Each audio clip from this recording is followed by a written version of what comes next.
마태복음 1장 1절을 기억하세요?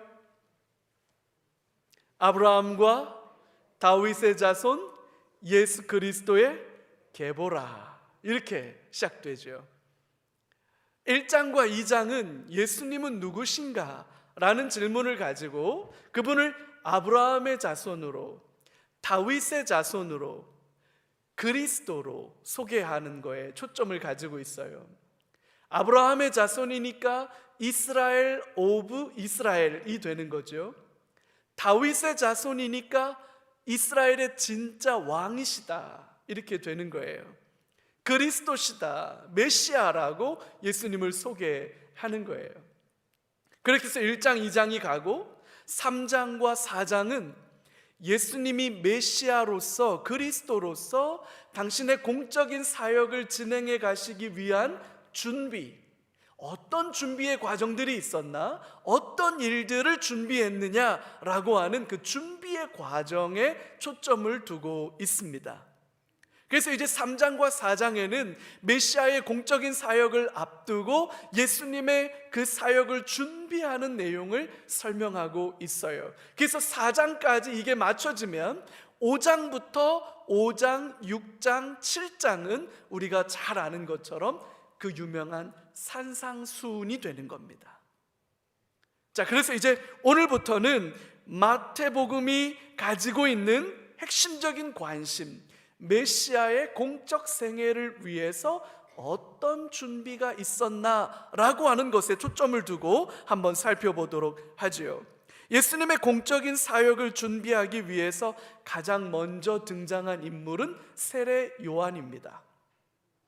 그래서 오늘 1절부터 3절까지 이렇게 돼 있어요. 그때에 세례 요한이 이르러 유다 광야에서 전파하여 말하되 회개하라, 천국이 가까이 왔느니라 하였으니 그는 선지자 이사야를 통하여 말씀하신 자라. 일러스되 광야에 외치는 자의 소리가 있어 이르되 너희는 주의 길을 준비하라, 그가 오실 길을 곧게 하라 하였느니라.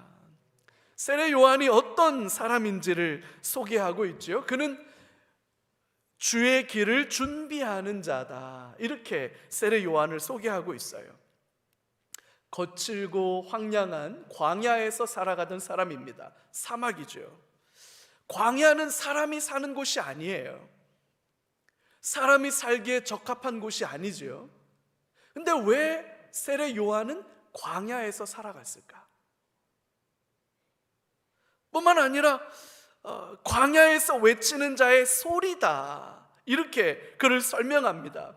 그의 인격과 재능, 심지어는 그의 가족과 그의 학벌과 그의 어떠한 것들도 설명하지 않고 다 생략한 채 그저 소리다, 그렇게만 소개하고 있는 거예요. 4절을 보니까 요한은 낙타 털옷을 입고 허리에 가죽띠를 띠고 음식은 메뚜기와 석청이었더라, 이렇게 말하고 있어요. 낙타 털옷, 제가 낙타 털옷을 입어본 적은 없지만 우리가 상상하는 그 낙타라고 하는 짐승을 생각해 봐요. 여러분, 이 낙타 털 옷이 보드랍고 좋을까요? 아니면 거칠고 좀 투박할까요? 잘 이렇게 단련된 세무 같은 그런 건 아니겠죠. 모르겠어요. 근데 오히려 막 낙타 털옷이 막 명품이고 이런지는 제가 모르겠지만 낙타 털옷으로 된 옷을 입었다 그러면 여러분, 세상에 예쁜 옷이 얼마나 많습니까? 내가 제일 잘 나가. 그 웬만하면 예쁜 옷 입고 싶고 멋진 옷 입고 싶고, 여러분 계절별로 참 색깔도 예쁘고 디자인도 수려한 옷을 입고 싶었을 텐데 요한은 왜 낙타 털옷을 입었을까? 메뚜기 잡아먹었다고 그래요. 이야, 그거 고습지? 고습지요. 저도 어린 시절에 메뚜기 잡아먹어본 기억이, 생으로 먹는 게 아니고요, 이거 메뚜기 벼 벨 때쯤 나는 그 메뚜기가 있거든요. 그렇게 구워 먹으면 맛있어요. 근데 여러분, 메뚜기도 한철이지 내 메뚜기만 먹고 살면 여러분 이게 만족스럽겠습니까? 석청을 먹었다. 제가 이 석청이 뭔지를 몰랐어요. 나중에 커서 영어로 성경을 볼 수 있을 때쯤 영어로 성경을 보니까 이 석청이 와일드 허니 이렇게 돼 있더라고요. 그러니까 꿀이에요, 꿀. 근데 돌멩이에다가 벌이 집을 짓고 그 돌멩이에 지은 집에다가 꿀을 모아 놓으면 석청이고, 나무에다가 꿀을 모아 놓으면 목청이고, 뭐 이렇게 된다고 그래요. 메뚜기를 먹고 석청을 먹었어요. 낙타털옷을 입고 살았어요. 의도적으로 불편하고 절제하는 삶을 살았다, 그런 의미겠죠. 이거는 나시린의 모습을 가리키는 것으로 보여요. 특별하게 나는 구별된 사람이다, 특별한 헌신과 특별한 섬김을 가지고 사는 사람이다 라고 하는 자의식 속에 철저히 절제하고 스스로를 의도적으로 이렇게 삶을 이렇게 단돌이 하는 그런 모습이겠죠. 낙타털옷을 입었다라고 하는 이것은요, 사실 열왕기하 1장 8절에 보면 이게 아합 왕 시대의 엘리야의 모습입니다. 털이 많은 자다, 이렇게 엘리야를 소개했는데, 그 털이 많다는 것은 몸에 털이 많이 났다라는 것을 의미하기도 하지만 털옷을 입었다라는 것을 가리키기도 해요. 그래서 아마 세례 요한은 엘리야라고 하는, 이게 메시아가 오기 전에 엘리야가 먼저 와야 될 것이다 라고 하는 구약의 예언이 있거든요. 그 예언에 대한 자기가 그 예언을 성취하는 자라고 하는 그런 생각을 가지고 낙타털 옷을 입고 살았던 게 아닌가 싶어요. 자, 정리해 보면 이렇습니다. 세례 요한의 삶은 의도적으로 온전히 예수님께만 초점을 맞추어 놓고 살아가는 삶이었다, 이렇게 말할 수 있는 거예요. 요한의 관심은 한 가지입니다. 아주 단순하고 명확합니다. 내 삶의 의미와 목적은 예수 그리스도시다. 세례 요한은 이게 분명했던 사람이에요. 예수께서 그리스도의 사역을 감당하실 수 있도록 사람들을 준비시켜 놓는 일, 그 역할을 하는 게 세례 요한은 자신의 역할이라고 생각한 것 같아요. 여러분, 본인이 도드라지면서 사는 사람이 있고요, 다른 누군가를 빛나게 해주는 사람이 있습니다. 영화나 드라마에 보면 주인공이 있고요, 주인공을 돋보이게 해주는 조연이 있습니다. 이 조연인 사람들은 자기의 명품 연기를 통해서, 자기가 할 수 있는 최선을 통해서 자기가 드러나는 것을 원하지 않습니다. 조연은 자기가 연기를 잘하고 최고로 연기를 펼쳐서 결국 누가 드러나야 되느냐? 주인공이 드러나야 되는 거예요. 조연의 연기의 꽃은 자기가 아닙니다. 주인공이 드러나는 거예요. 세례 요한은 주연이 아니었습니다. 조연입니다. 스스로 빛나는 사람이 아닙니다. 예수님을 빛나게 하고 돋보이게 하는 사람입니다. 예수님이 돋보이게 되고 예수님이 빛나서 예수님께서 그리스도로서 죄인들을 그들의 죄로부터 구원하실 그 사역을 잘 감당하실 수 있도록 예수님을 돕고 예수님을 섬기고 예수님의 사역을 준비시켜주는 일이 요한의 사역이었다는 거예요. 그래서 낙타털 옷을 입었습니다.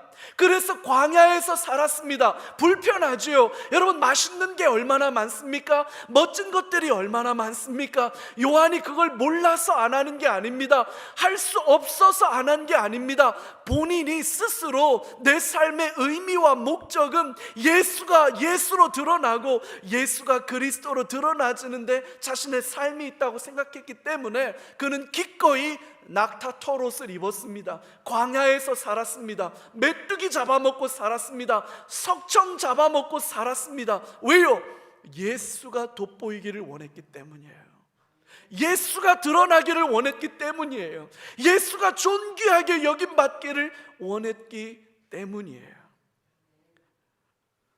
저와 여러분들의 삶은 어떻습니까? 내 삶을 통해서 예수님이 드러나고 있습니까? 아니면 내 삶에 예수 그리스도보다 내가 더 돋보이고 내가 더 드러나고 내가 더 사람들의 이목을 끄는 자리로 나아가는 일에 관심과 마음을 가지고 있지는 않습니까? 내 삶의 주인은 누굽니까? 내 삶의 주인이 나입니까? 아니면 예수 그리스도십니까? 여러분, 우리 교회는 어떻습니까? 우리 수원 3.1교회를 통해서 예수님이 돋보이고 있습니까? 예수님께 사람들의 관심이 모이고 있습니까? 예수님을 통해서 이 수원 원천동에 수원 3.1교회 때문에 예수를 알게 됐어. 여러분, 이런 일들이 있습니까? 수원 3.1교회 때문에 이 영통구에서, 요 용인 기흥구에서, 여러분 동탄에서, 오산에서 예수님을 찾는 일들이 벌어지고 있습니까?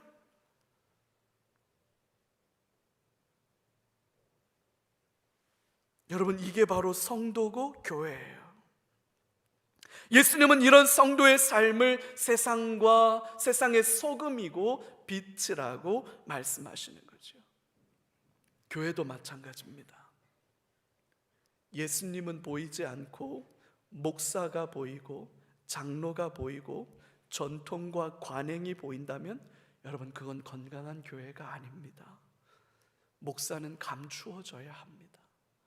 제가 제일 두려워 하나님 앞에 떨며 기도하는 제목이 한 가지 있습니다. 연목사의 모자람 때문에, 연목사의 한계와 부족함 때문에 우리 성도들이 주님 바라보시는데, 주님 바라보는데 방해가 되지 않게 해주십시오.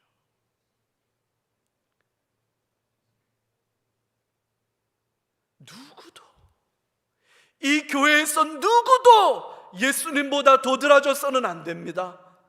누구도, 그 어느 누구도 예수님보다 더 주목받아서는 안 됩니다.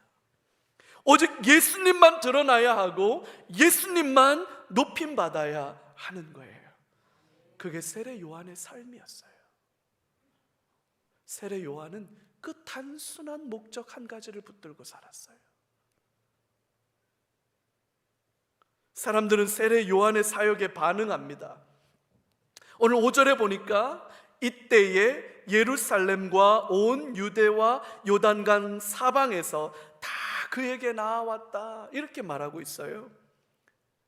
요한이 선포한 메시지에 사람들은 반응하기 시작합니다. 동의하기 시작해요. 그래서 세례를 받기 위해서 수많은 사람들이 모였어요. 심지어는 바리새인들과 사두개인들까지 찾아왔습니다. 그 수많은 사람들이 찾아올 때 요한은 단호하게 그들에게 메시지를 선포합니다. 주님 오실 길을 준비하라. 주님 오실 길을 준비하라. 요한이 선포한 메시지를 오늘 우리도 귀담아 한번 들어볼 수 있기를 바랍니다. 세례 요한은 도대체 예수님께서 메시아로서, 그리스도로서 공적 사역을 시작하기 위해서 무엇을 어떻게 준비하기를 원했는지 그가 선포한 핵심적인 메시지 5개, 별이 5개. 보통 메시지가 아니란 뜻이죠. 별이 5개짜리 세례 요한의 메시지를 한번 살펴보겠어요. 첫 번째, 세례 요한의 첫 번째 메시지는 이겁니다. 회개하라, 천국이 가까이 왔다. 메시지의 핵심은 회개라는 거예요. 회개라는 말이 무슨 뜻인지 알지요, 여러분? 회개는 이런 뜻을 가지고 있어요. 당신이 지금까지 살아온 방식은 잘못되었다, 틀렸다, 그런 말이에요. 잘못됐으니, 틀렸으니 바꾸란 말이에요. 네, 여러분, 이 회개라는 말은 오늘을 살아가는 우리에게는 참 불편한 말이에요. 무례하게 짝이 없는 말이거든요. 요즘은 이렇게 말해야 돼요. 틀린 게 아니라 다른 겁니다. 다르다는 다양성을 존중해야 됩니다. 다름의 존중, 다양성에 대한 존중, 이런 이야기를 해야 교양 있는 사람이다, 좀 인격이 된 사람이다 하는 이야기를 들어요. 요즘 세대는 틀렸다고 말하고 잘못됐다고 말하면 요즘 사람들은 무례하다고 그래요. 왜 이렇게 독선적이냐고 그래요. 너만 잘났냐고 그래요. 근데 여러분, 회개라는 말은 기본적으로 틀렸다는 말이에요. 잘못되었다는 말이에요. 바꿔야 된다는 말이에요. 새로워져야 된다는 말이에요. 요한은 지금 그걸 선포하고 있는 거죠. 여러분, 뭐가 잘못됐다는 말인가요? 무엇을 어떻게 바꾸어야 한다는 말일까요? 뿐만 아니라 왜 회개해야 된다고 강조하고 있는 걸까요? 회개해야 하는 이유가 본문 안에 명확하게 드러납니다. 왜냐하면 천국이 가까이 왔기 때문이다, 이렇게 선포하는 거죠. 여기서 말하는 천국은 죽은 자들이 가는 낙원을 가리키는 말이 아니에요. 하나님의 통치와 다스리심을 말하는 거죠. 하나님이신 예수님께서 이 땅에 오셨기 때문에, 하나님이신 그분이 이 땅에 오셨기 때문에 하나님의 나라는 이미 이 땅에 임한 거예요. 맞죠? 하나님의 방식으로 살아야 된다는 말입니다. 기준이 있고 질서가 있다는 거예요. 내 마음 가는 대로, 나 편하고 좋을 대로 살아도 되는 그런 세상이 아니라는 겁니다. 내가 주인이 아니기 때문에, 진짜로 주인이 오셨기 때문에 그분의 방식과 그분의 질서를 따라 살아야 된다. 이게 바로 회개하라는 말의 의미인 거죠. 내가 주인이 아닙니다. 그래서 내 마음대로 살면 안 됩니다. 그분이 주인이셔요. 그래서 그분이 원하시는 대로 살아야 되는 겁니다. 그분의 기준을 따라 살아야 되는 거예요. 그래서 두 번째로 세례 요한은 이렇게 선포합니다. 회개에 합당한 열매를 맺어라. 회개는 감정적인 뉘우침만을 의미하는 게 아니에요.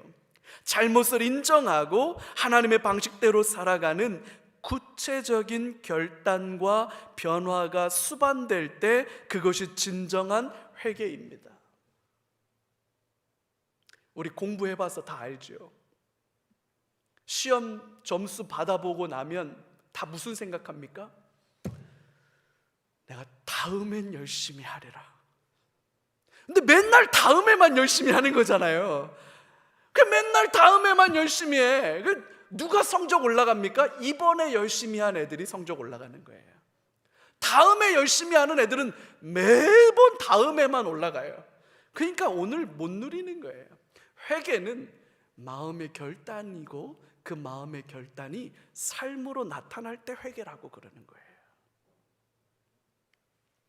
수많은 사람들이 요단강가로 세례 요한을 찾아옵니다. 세례 요한의 가르침에 감동을 받았기 때문이에요. 하지만 그들을 향해서 요한이 뭐라고 말합니까? 이 독사의 자식들아, 이렇게 호되게 질책을 합니다. 제가 성경을 연구하면서 한 가지 깨달은 게 있어요. 연목사의 인격이 세례 요한보다 낫다. 제가 설교 시간에 막 이 독사의 자식들아 이렇게는 안 하잖아요. 그 정도 교양은 제가 있는 사람이거든요. 세례 요한은 이게 좀 부족한 것 같아. 독사의 자식들아, 여러분 이게 얼마나 거칠고 투박하고, 굉장히 여러분, 이 독사의 자식들아 이렇게 욕하고 있는 세례 요한의 모습은 사실 여러분 우리말로 번역하면 요한이 지금 뚜껑 열렸다는 뜻이에요. 자기 통제가 안 되고 있는 거예요. 근데 여러분, 누구를 향해서 독사의 자식들이라고 말하고 있습니까? 세례 요한이 선포한 회개, 세례 요한이 약속한 그 하나님의 약속들을 선포하고 그 말씀에 반응한 사람들. 그래서 그래, 회개해야겠다. 요한의 말씀, 요한을 통해서 선포되는 그 메시지 앞에 나도 반응해야 되겠다. 그런 기대를 가지고 세례를 받으러 나아오는 사람들, 요한을 찾아 나아오는 사람들을 보고 그 사람들에게 하는 말이에요. 지금 여러분 생각을 해봐요. 오늘 예배에 들어올 때 우리 안내하는 팀에서 여러분들 막 환영해 주었죠. 잘 오셨습니다. 주보도 주고 환영합니다. 주보도 주고. 그래서 우리 찬양팀이 첫 번째 찬양으로 서로를 향한 축복송도 불러줬죠. 여러분 그러니까 기분이 나빠요? 근데 만약에 이렇게 해보세요. 주보 주면서 아유 독사의 자식이 왜 왔어요? 아이고 독사의 자식 또 예배 드리러 왔네. 만약 이렇게 하면서 여러분을 맞이한다면 누가 예배 드리러 오겠습니까? 아무도 안 오겠죠. 아닌가요? 그래도 오나요? 은혜 받겠다고, 세례 받겠다고 요한을 찾아 나오는 사람들을 향해서 요한은 그렇게 말합니다. 이 독사의 자식들아. 그럼 요한이 왜 이렇게 화가 난 걸까? 뭐 때문에 이렇게 분노하는 걸까?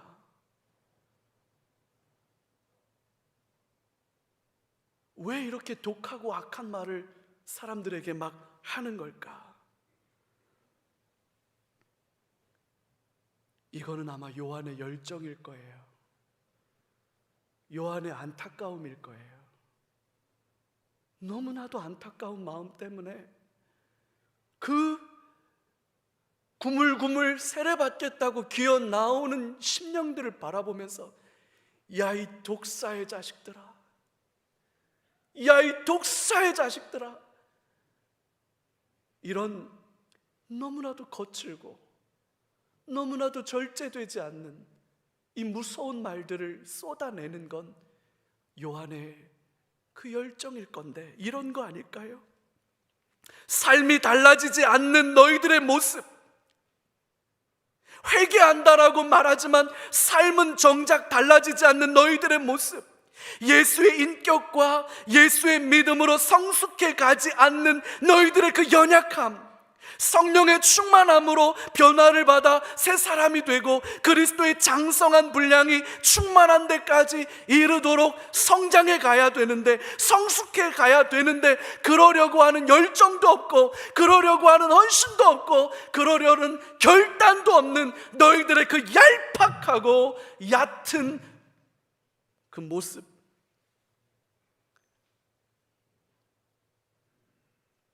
하나님을 향한 무너진 마음, 하나님을 향한 그 무뎌진 마음 안에 있으면서도, 하나님을 향한 사랑을 잃어버렸으면서도 아무렇지도 않은 듯 살아가고 있는 너희들의 그 얕은 그 모습.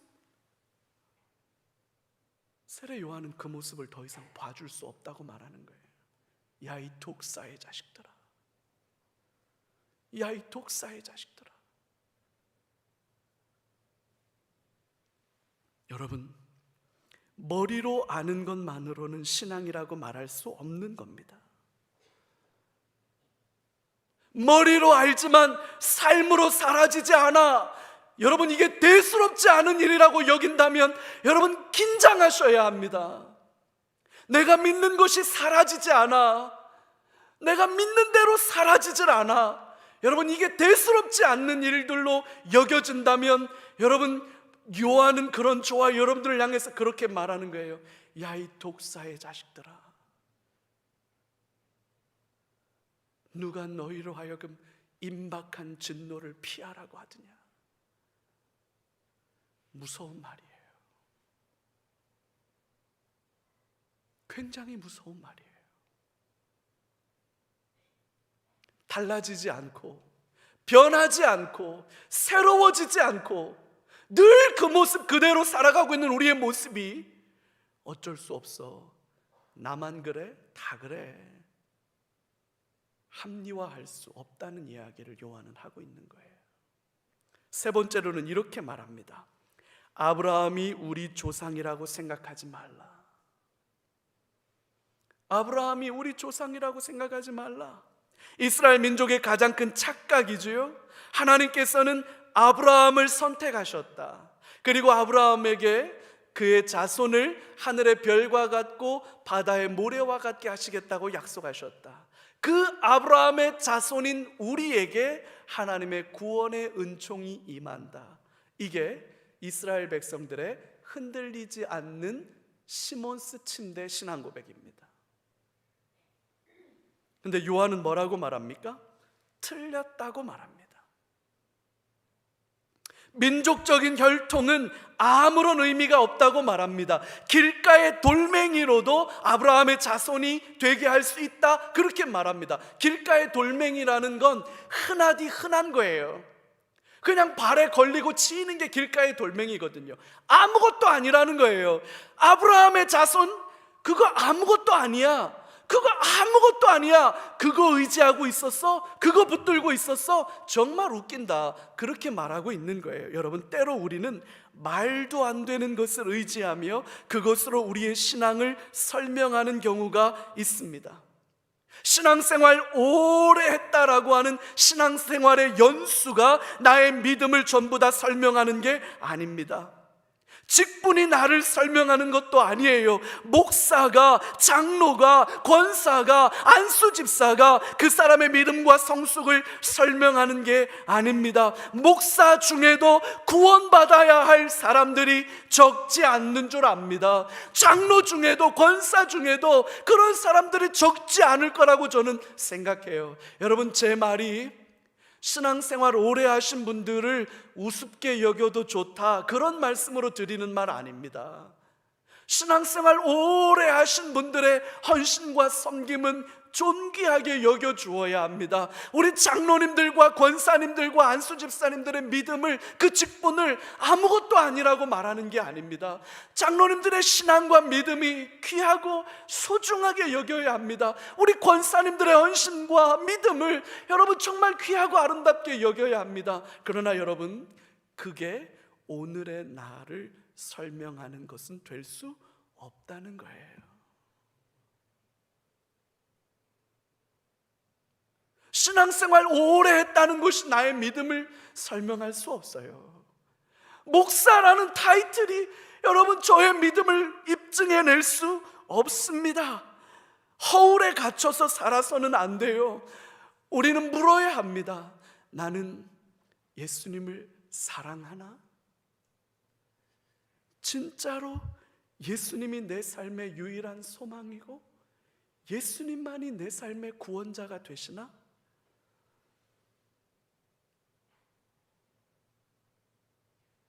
예수를 더 알아가고자 하는 마음이 내 안에 있나? 예수를 더 사랑하고자 하는 마음이 내 안에 있나? 예수와 함께 동행하며 날마다 주와 함께 걸어가기를 원하는 마음이 내 안에 있나? 아멘. 주 예수여 오시옵소서. 주님을 기다리는 마음이 우리 안에 있습니까? 여러분, 이게 진짜예요. 아니, 이것만이 진짜입니다.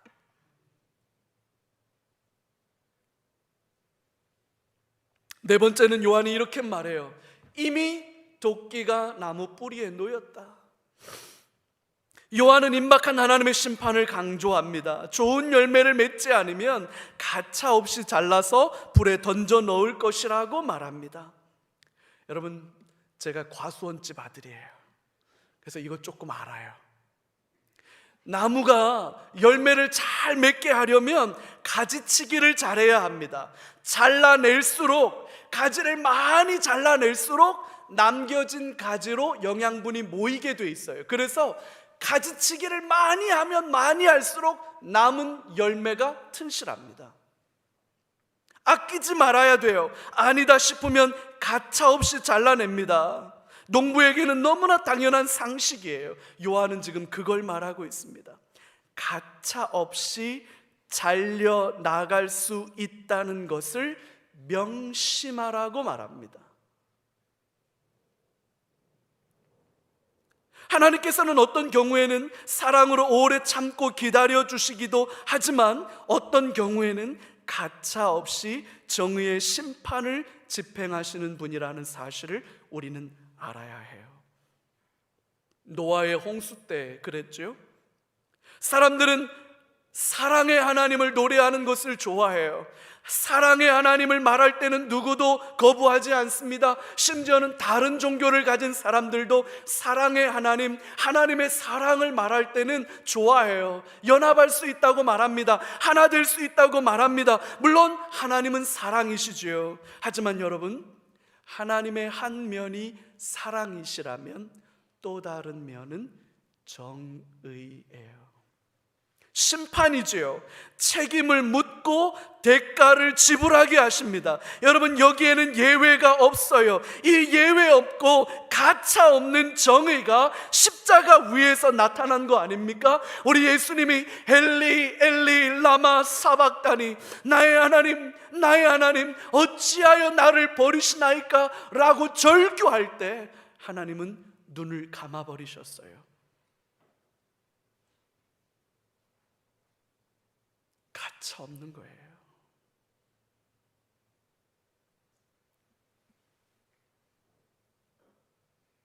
이미 도끼가 나무 뿌리에 놓였습니다. 열매를 맺어야 합니다. 그렇지 않으면 가차 없습니다. 돌이켜야 합니다. 달라져야 합니다. 상황을 이야기하고 핑계만 대고 있다면 여러분, 상황 마음껏 이야기하세요. 핑계될 일들, 여러분, 핑계될 것은 5만 가지도 넘어요. 우리의 삶에 핑계될 것들은 얼마나 많습니까? 핑계된다고 달라질 건 아무것도 없어요. 책임은 내가 지는 거예요. 이미 잔치집 문이 닫혔어요. 잔치집 문이 닫혔는데 나중에 와서 손이 깨절하고 문을 두드리며 문을 열어달라고 말한들 무슨 소용이 있어요? 주인이 종을 보내서 말합니다. 이미 잔치집 문은 닫혔다. 돌아가라. 한 번 닫힌 문은 다시 열리지 않는다. 미련한 5처녀는 그것으로 그냥 끝이에요, 여러분. 우리 주님이 사역을 준비하기 위해서 세례 요한은 이 메시지를 이스라엘에게 선포하고 있는 거죠. 마지막 5번째로는 이렇게 말합니다. 성령과 불로 세례를 베푸실 분이 오신다. 자신은 사라져야 할 사람이고 잊혀져야 할 사람이라고 말합니다. 자신은 그분의 신발을 드는 것조차도 감당할 수 없다고 말해요. 신발을 든다는 게 무슨 말이냐면, 이때 당시에는 노예, 종이 있던 시절이잖아요. 노예가 하는 첫 번째 일이 뭐냐면, 주인이 출타를 하게 되면 신발을 신어요. 그러면 샌들같이 끈으로 묶어줘야 되는 신이에요. 그러면 신발을 이렇게 발을 대고 있으면 노예가 와서 주인의 신에 신발을 신겨드리고 그 샌들의 끈을 묶어줘야 됩니다. 그리고 주인이 출타하고 돌아오면 발을 이렇게 내밀면 종이 그 신발을 끈을 풀러서 샌들을 벗겨드리고 발을 닦여주는 일을 하는 거예요. 지금 신발을 들기에도 라고 말하는 것은 나는 예수님의 노예, 예수님의 종의 역할마저도 감당할 수가 없다라고 하는 말이에요. 요한의 시선은 예수님께로만 향하고 있습니다. 오직 예수님만 드러나기를 원하고 있는 거예요. 자신의 세례는 맛보기에 불과하지만 예수님은 성령과 불로 세례를 베푸실 거라고 말합니다. 진짜가 나타났다고 말하는 거예요. 그 진짜이신 분이 나타나셔서 알곡과 쭉정이를 골라낼 거라고 말합니다. 곡식은 곡간에 드릴 거고 쭉정이는 영원히 꺼지지 않는 불에 던져질 거라고 말합니다. 이분은 그럴 만한 권세와 능력이 있는 분이라고 예수님을 소개하고 있죠. 세례 요한의 메시지의 초점은 회개입니다. 회개하라는 거예요. 자신들은 아브라함의 자손으로 율법에 충실한 삶을 살아가고 있으니 아무런 문제가 없다고 생각하던 사람들입니다. 그 당시 이스라엘 사람들의 기본적인 생각이었어요. 나는 아브라함의 자손이다.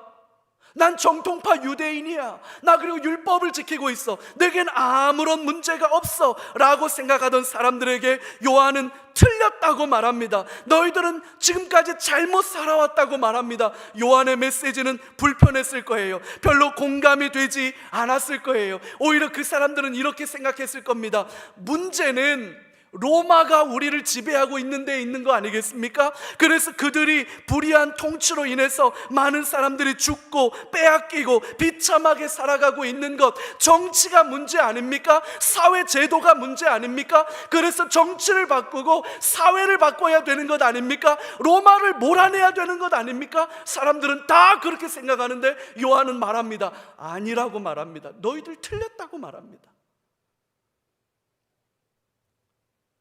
그렇다면 먹고 사는 문제 아닐까요? 경제 문제 아닐까요? 여러분, 경기가 어렵습니다. 사업이 어렵습니다. 직장이 힘듭니다. 먹고 살기가 어려워요. 그러니까 돈 문제가 해결되는, 경제적인 문제가 해결되는 거, 여러분, 그게 더 중요한 문제가 아니겠습니까? 사람들은 요한에게 그런 얘기를 좀 해달라고 말할 때 요한은 말합니다. 아니라고 말합니다.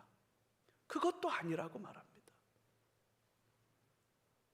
그러면 건강 아닐까요? 여러분, 건강의 문제가 얼마나 중요합니까? 원치 않는 질병이 생기고 육신의 연약함 때문에 우리가 고통받는 일들이 얼마나 많아요.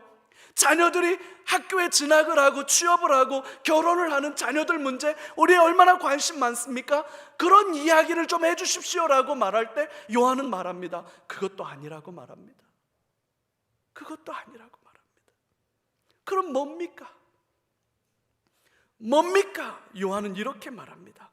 하나님으로부터 멀어진 당신들의 마음, 하나님의 말씀을 살아내지 못하는 지금 당신들의 그 마음, 하나님을 향한 사랑을 잃어버리고도, 하나님의 사랑을 잃어버리고도 아무렇지도 않은 사람처럼 살아가고 있는 당신들의 영적 무기력과 영적 무감각에 대해서 회개하라고 그렇게 말합니다.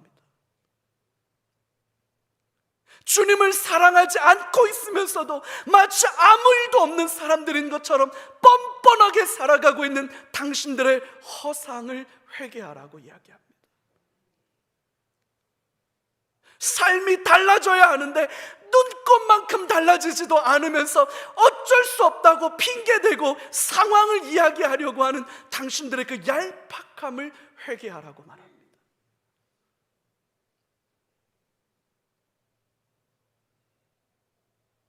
하나님을 잃어버리고 예수를 잃어버렸는데 도대체 뭐가 여러분들의 관심이어서 정치를 논하고 사회 제도를 논하고 경제를 논하고 자녀들을 논하고 있느냐? 요한은 지금 그렇게 말하고 있는 거죠. 하나님의 나라가 이미 임했다고 말합니다. 회개에 합당한 열매를 맺으라고 말합니다. 도끼는 이미 나무 뿌리에 놓였다고 말합니다. 아브라함의 자손이라고 말하지 말라고 말합니다. 그분은 성령과 불로 세례를 베풀 것이고 누가 당신의 백성인지 아닌지를 구별해낼 것이라고 말합니다. 아니라고 도장 찍히기 전에, 아니라고 도장 찍힐 수도 있다는 것이 두렵거나 불안하다면 지금 당장 돌이켜 회개하라, 다시 시작하라, 새롭게 살아가라고 사람들을 도전하고 있는 거죠. 이 설교를 준비하고 연구하고 묵상하면서 아무리 생각해 보아도 이 메시지는 오늘 제가 들어야 할 메시지다. 이 메시지는 오늘 우리가 들어야 할 메시지다. 주님 다시 오실 길을 예비하는 성도들이 들어야 할 메시지다. 여러분, 하나님으로부터 멀어진 마음, 무기력해지고 무감각해진 마음, 그거 절대 용납하지 않는 저와 여러분들 되시길 주의 이름으로 축복합니다. 같이 한번 기도하죠.